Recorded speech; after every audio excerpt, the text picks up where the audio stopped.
Hello everyone, and for this portion of the class we're going to talk about VoiceThread. So if you have a PowerPoint slides already created, that's great. We're going to need you to have some slides ready for this part of the course. So as you can see now, I am logged into my Blackboard and I want to go to my course. So on the right hand side I have a list of all my courses, and I'm going to go into my sandbox. Keep in mind that you can pause, rewind, slow down, or speed up this video. So if you need to get a break and stretch out your legs, you can pause the video and come back when you're ready. So here I am in my home page. I'm going to go ahead and click on the content. And here we are in the content area of my course. And I want to add a voice thread. So under the Build Content tab, if you click on that, you get a drop-down menu. And if you look at the bottom here, you'll see VoiceThread Content. Click on that. And so now anything that has an orange asterisk is a required field. So we got to give this voice thread a name. Let's call it Lecture 1. Right below that, you can add a description for this voice thread. Let's say something, this voice thread covers chapters 1 through 5. And this could be whatever you want this to be, whatever description you want to add here. And it's always great to have descriptions so that your students know what to expect when they click on this link. You can also attach the PowerPoint slides so that your students can download them. So the PowerPoint slides that I'm going to use today are, let's see if I can find them. Here we are.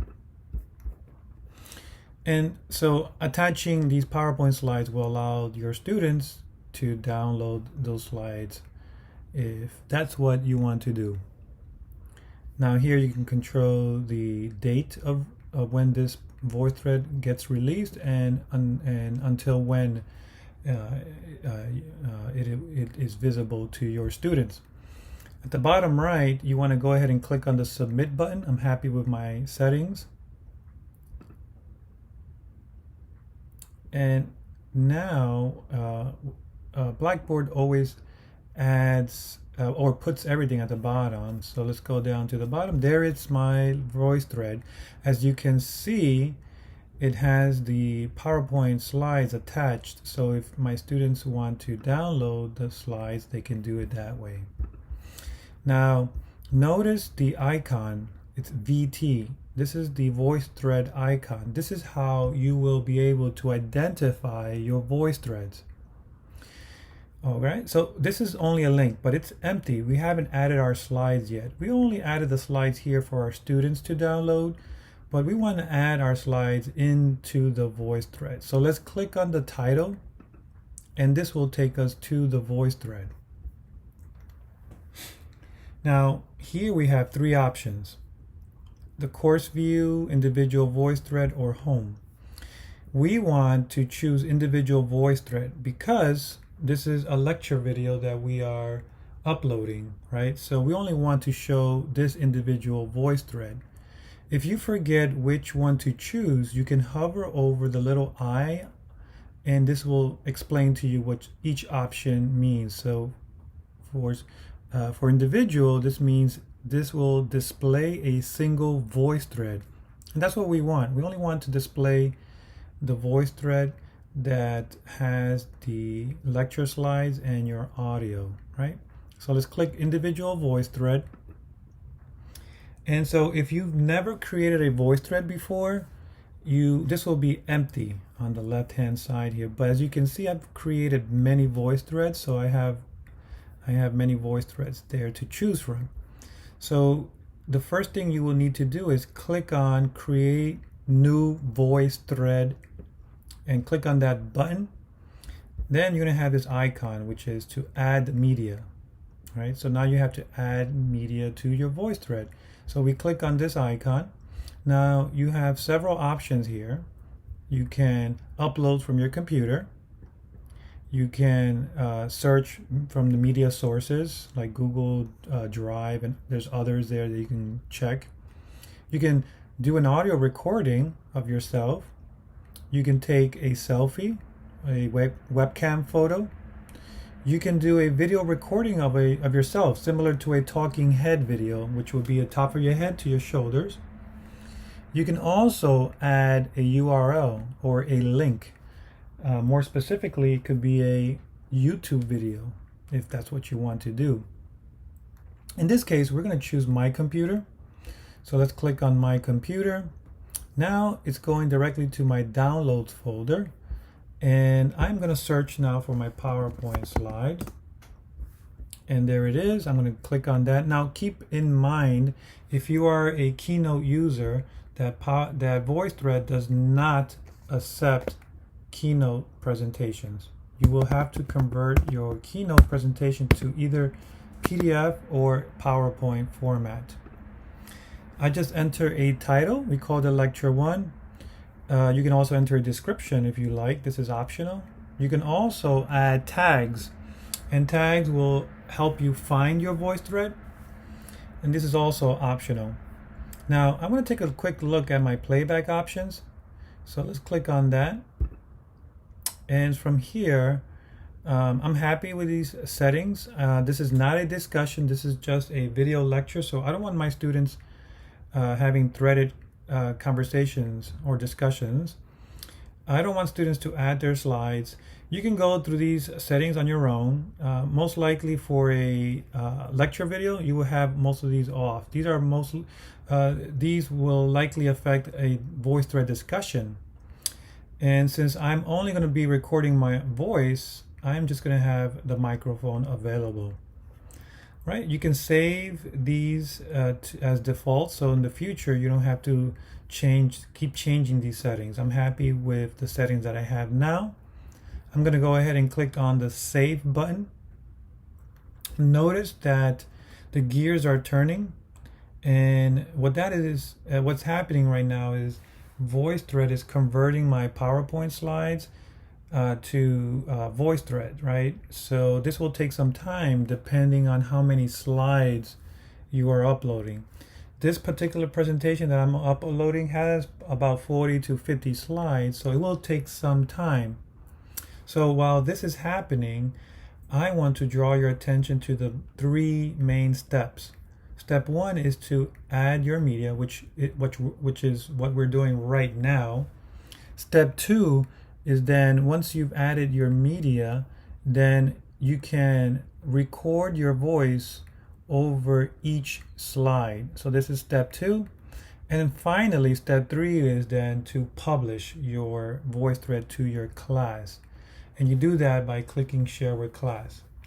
Now, I also want you to notice that there's a plus icon here. And so if you want to add more materials to this VoiceThread, you can click on that plus, and you can go and add a YouTube video, and you can, any other resources. You can keep adding more and more resources to your VoiceThread by clicking on this plus icon. All right, and as the gears are turning, notice that the slides are being populated to the course.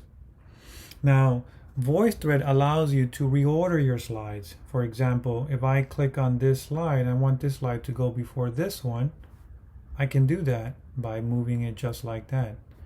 If I want to move it back to where it was, I can just go here and move it back. I can also delete a slide if it becomes obsolete. If I no longer need this slide, I can just hit the delete icon here and it will remove it. What I cannot do is I cannot replace the image or the text or fix a typo on my slide. This is why it is very important for you to review your slides before you do step 1, add media. So what I recommend you do is sit down, review your slides, make sure that you're happy with them. There are no typos, no mistakes, because if there are mistakes, you're going to have to go back into your PowerPoint or Keynote, fix the mistakes, right? Delete all these slides and then bring them back, or bring the one that has the incorrect or the mistake and then replace it. This takes time. I rather make sure that all my slides are good to go before I upload them to VoiceThread. All right, so we're done with step 1. Now step 2 is to add our comments or our voice to the slide. So the first thing I'm going to do, next thing I'm going to do is click on comment. And so now this will take me to my first slide. If I hover over the comment bubble here and I click on that, now I can choose the microphone. So if I want to record over this slide, I will just click on the microphone icon. Now keep in mind that you don't have to record over every slide. There are some slides that are self-explanatory. So for example, if I want to record over my first slide, I will click on the microphone icon. I get 5 seconds to get ready. And now it's telling me that it's recording because I see the red dot blinking, and then I have the stop recording button here when I'm done recording. So here I will talk about slide 1. This is chapter 10 class, and we'll be discussing films from the classic era. And once I'm done recording, I can just click on stop recording. But before I hit stop recording, I want to show you the annotation tool here. You see the pencil icon? So if I click on that, I get a list of pencils, of different colored pencils. So let's choose the red pencil, and let's circle the Walt Disney logo here. And I can, speak and draw the attention to this logo by annotating on my slide. Now notice that the circle is fading away. This is by default. If you don't want your annotations to fade away, click on the pencil tool again, and then click on here where it says fade and choose to no fade. And this will allow your annotations to stay throughout the duration of the slide. Now remember, you're going to have to make a recording for each slide. So let's say I'm done with this slide. I'm going to hit stop recording. And now it's uploading. All right. Get ready. And now it's time. So what happened there is automatically the video plays back. The audio plays back so I can listen to it. I can listen to it. If I'm happy with my recording, then I hit save. If I'm not happy, I would hit cancel.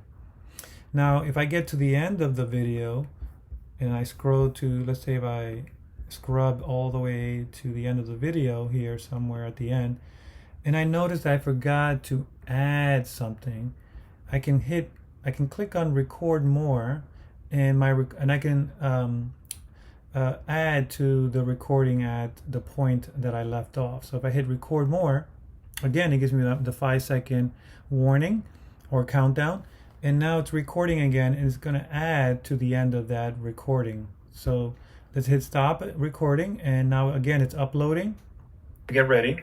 And now if I scrub all the way to the end, it should attach what I added at the end. Let's hit the play button. That recording. So yep, so there you go. So that it added to my first recording, right? So now let's say I'm happy with the recording I did for the first slide. I would hit save.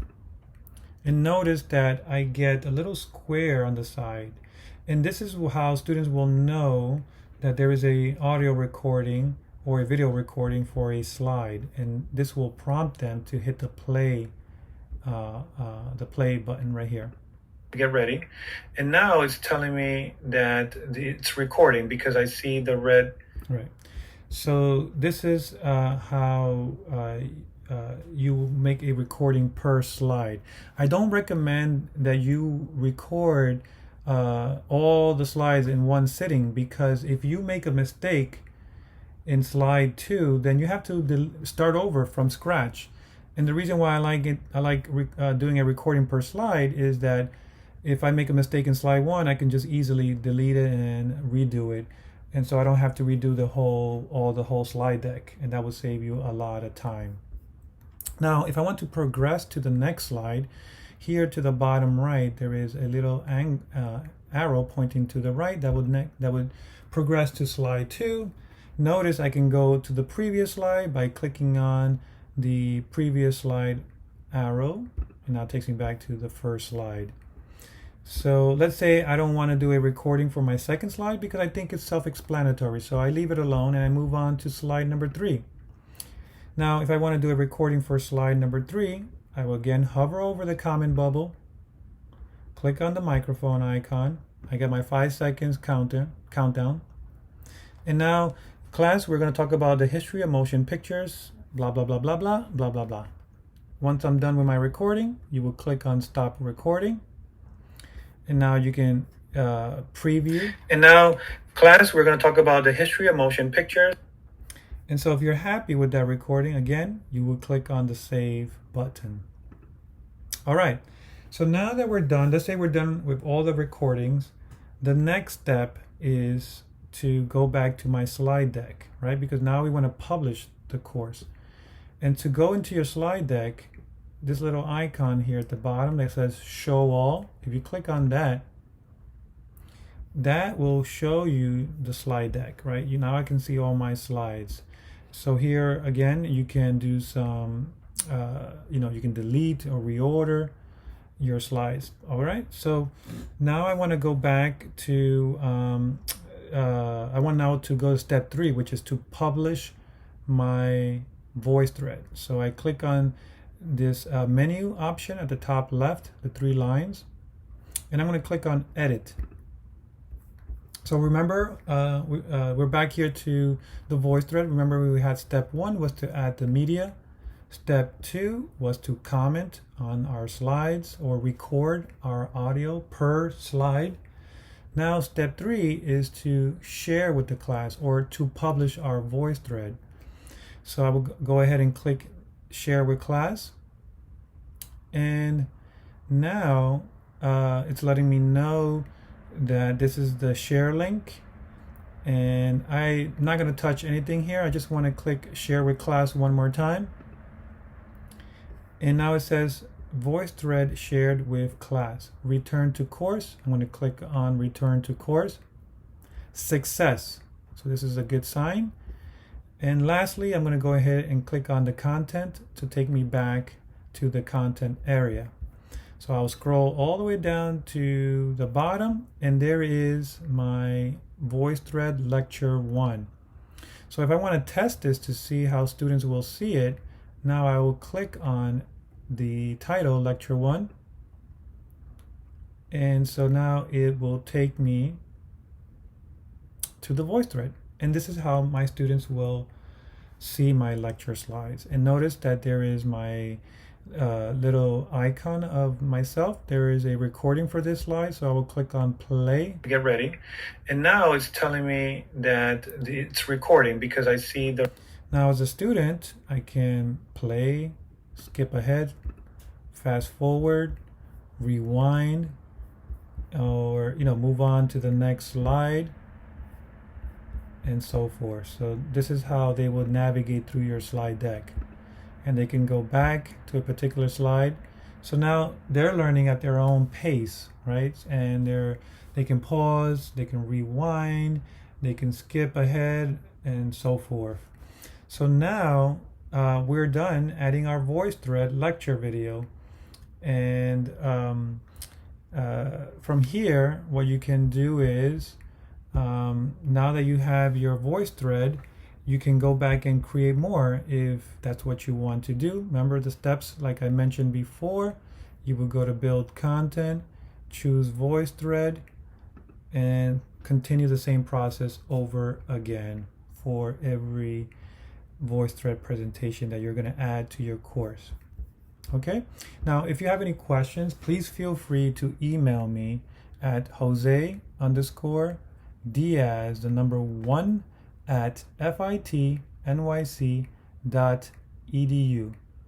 Thank you for joining my session, and I hope you enjoyed it.